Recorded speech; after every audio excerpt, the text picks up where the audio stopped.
So in relationship, you have a lot of control here. So this is your card. This is representative of you. In the major arcana, it basically means that you have a tremendous deal of control. If you choose to engage in conflict, or if you choose to be like, oh, I don't know if this person's right for me, and nitpick, you know, because sometimes you can do that to make things a little bit more exciting. Nitpick, or, you know, behave in a way where you kind of throw, like, it's like pretend jealousy, drama, you know, throw it into the relationship to make things a little bit more exciting. You can do that, but then it's going to corrode the foundation of the relationship. Or you can choose to, at the same time, accept the partner for what they are, overlook some of these flaws. I feel like that's up to you as well. So you have a lot of control here. You have a lot of sway on how you want to move the relationship along, on what you plan to do. I feel like for some of you, there is a major problem here in your current relationship, where there are trust issues, there's power, control struggles, like power struggles, control issues. One person is not able to succumb to the other. And I also feel trust issues that have recently crept into the picture. You're trying to give them the benefit of the doubt, but every time there is conversation, it creates all-out war. It creates hostility. It creates resentment. And so you're trying to, on the one hand, get to the bottom of this, but on the other hand, I feel almost like there are lingering trust issues here that you're not able to overlook, and you're not going to be getting back to this person, or you're not going to be, you know, able to sweep things under the rug anymore. For some of you, you might be dealing here with a fire sign. Sagittarius, Aries, or Leo. Fire signs have been coming out a lot for your general reading. So I feel like it's trust issues, control issues as well. And I do feel trust issues here with the Seven of Swords, okay? Let me talk about this. The Seven of Cups is kind of like that pipe dream, you know, that ideal, being very idealistic, being heavily romantic, and looking at a situation and wanting what could be, rather than looking at a situation for what it truly is. I feel like for some of you, you have somebody that really loves you. And we could have here a water sign. This is heavy water energy. 7 of Cups, 10 of Cups. This is somebody that wants the whole 9 yards with you. You know, they want the romance, the passion, the chemistry, the family, the kids, the house.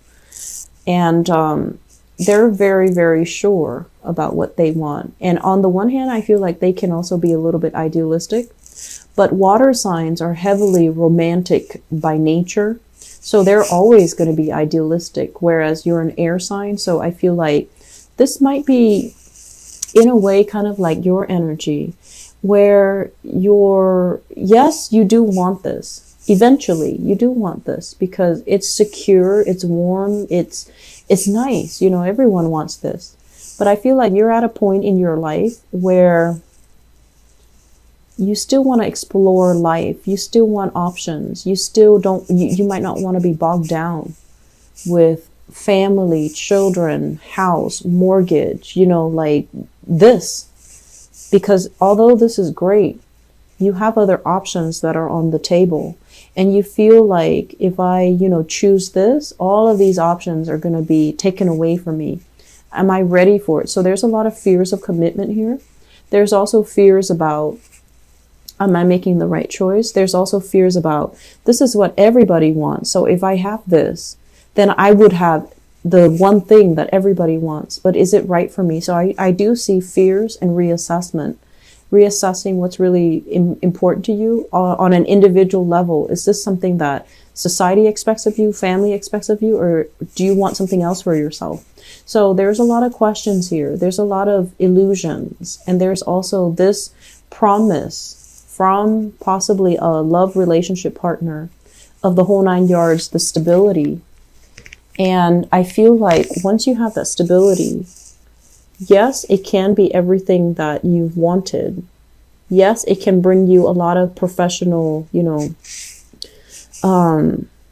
admiration or even professional stability, because, when the home life is stable, a lot of the times professionally, it's easier for us to grow because we have more, I guess, more things at stake. If there's mortgage, if there's family, if there's children, we're going to work really hard at our finances, right? At our professional life, developing our professional careers. And so I feel like, yes, it's going to help you stabilize yourself. It's going to bring about that sense of urgency and responsibility.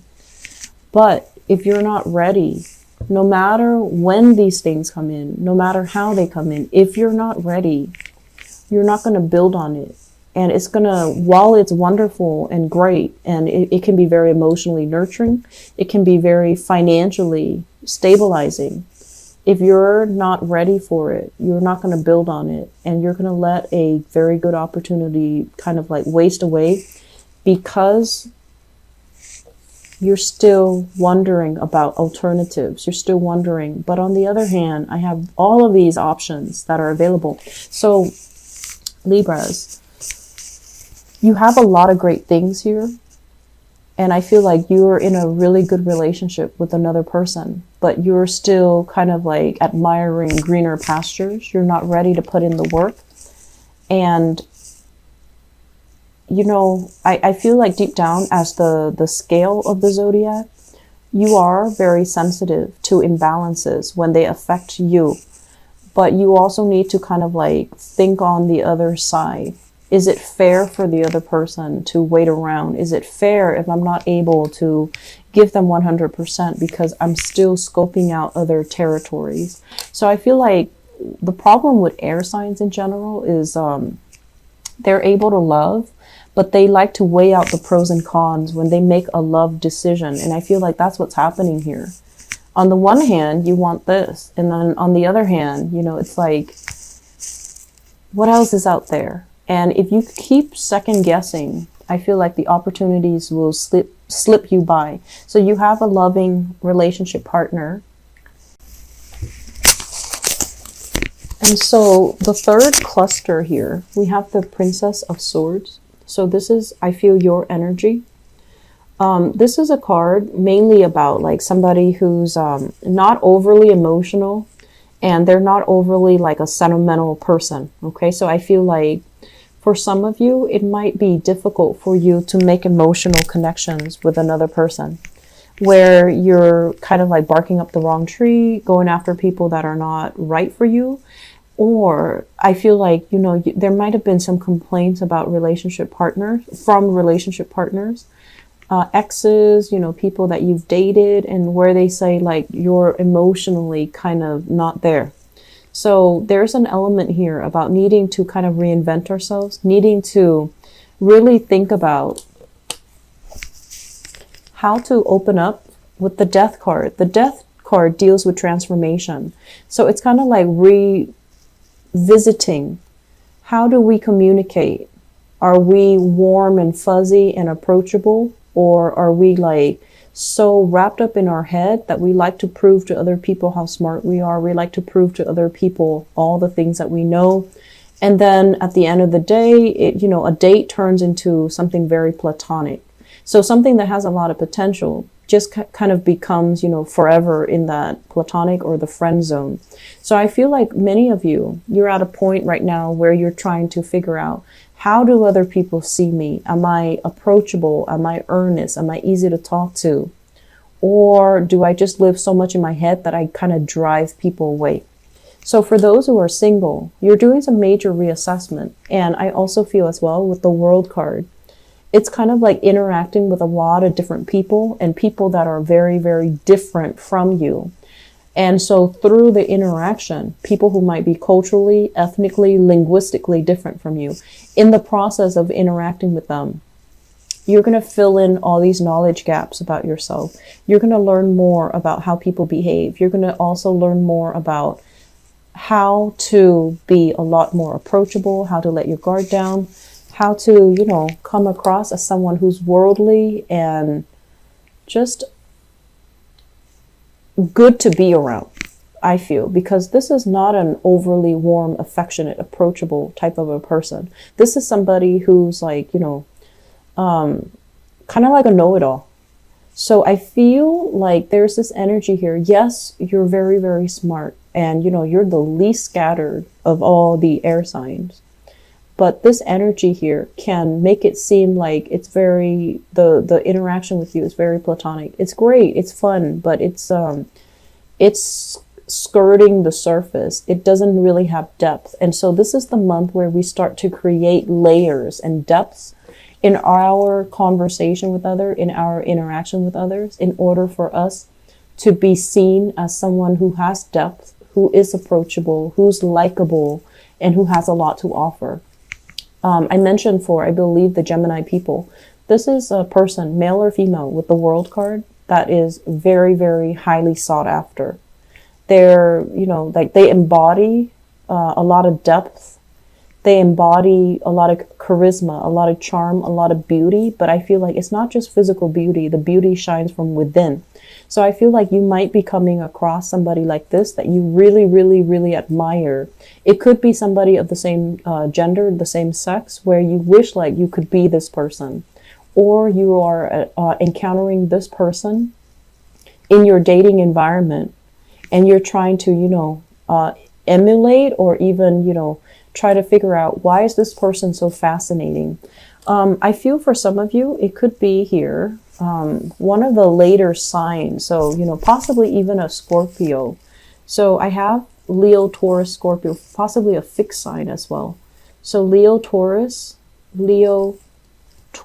Scorpio, possibly Aquarius. So the fixed sign, somebody who is strong in their beliefs, who's very opinionated, and it's somebody who has a lot of depth, who understands themselves on a very deep level. Fixed signs know who they are. And so I feel like you're encountering somebody like that, that has this energy that really draws you. So let's talk about this here. We have the Four of Wands. And the Four of Wands is a situation where a relationship or a marriage has kind of broken down. And I usually think about this as like, you know, somebody with children, like there's children in the mix, because we have here the parents. We have the Queen of Wands and the King of Wands. Okay, so you might be dealing with another fire sign, someone who's really, really strong. Their energy is kind of combative. They're intimidating. You might still be very, very attracted to them. And so you might be dealing with this person where you are going through the legal, you know, steps with them, like the separation, the legal extraction process. Or some of you are involved with somebody who is in the midst of a divorce, in the midst of a separation, in the midst of, you know, some failed relationship. And we have as well the third party. Three of Cups basically indicates third party interfering in a relationship. So I feel like some of you might be dabbling in this, or might be caught in the middle of this. And I feel like the couple, if you're caught in the middle, I feel like the couple are still together. So you might be misled, okay, into thinking that they're completely done, or the marriage is dissolved. I feel like the marriage is on the rocks, but they're still very much, you know, committed to one another. So I don't feel this is going to disband anytime soon. And I feel like the realization that you might be the third party comes in for this month. So Libras, please, please be very, very careful. Okay, there are a lot of energies here that indicate to me truths coming to light, things kind of spilling out. So just, you know, take care of yourself accordingly.